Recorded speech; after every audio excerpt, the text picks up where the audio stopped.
Maraming Paunin supporters ang nag-react sa ibinahaging larawan ng manager ni Janine Gutierrez at Paulo Avellino na si Leo Dominguez. Nagpunta nga sina Janine at Paulo sa US Embassy kasama si Ogie Alcacid para sa kanilang visa. Ayon sa manager nila, visa approved. Tuloy na nga ang pagpunta nila sa Amerika para sa concert tour ng King OPM singer, songwriter na si Ogie Alcacid na OA sa Lab in the USA. Planchado na nga ang naturang show na yon na magaganap ang unang araw sa March 26. Tutulak sina Janine at Paulo kasama ang buong grupo ni Ogie sa March 24. Tuwang-tuwa naman ang mga fans nila dahil sa larawan na yon ay magkapareho ang suot ni Janine at Paulo na naka-totally white pa. Pati mga mask nila.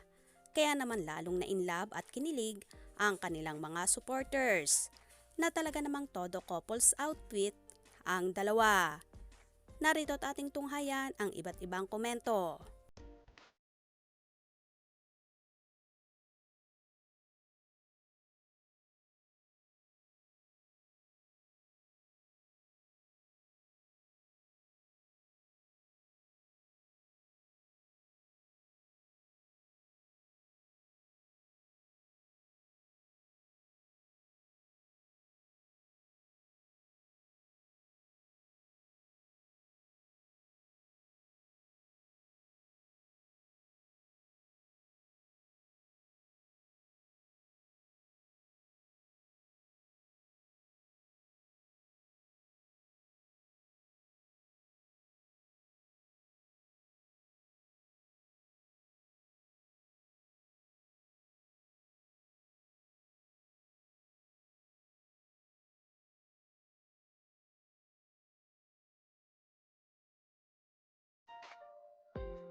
Mahilig talagang mag-couples outfit sina Janine at Paulo. Katunayan, sa kanilang naging interview sa Kilig Match last February ay parehas din sila ng kulay ng suot-suot nila sa naging interview na yon.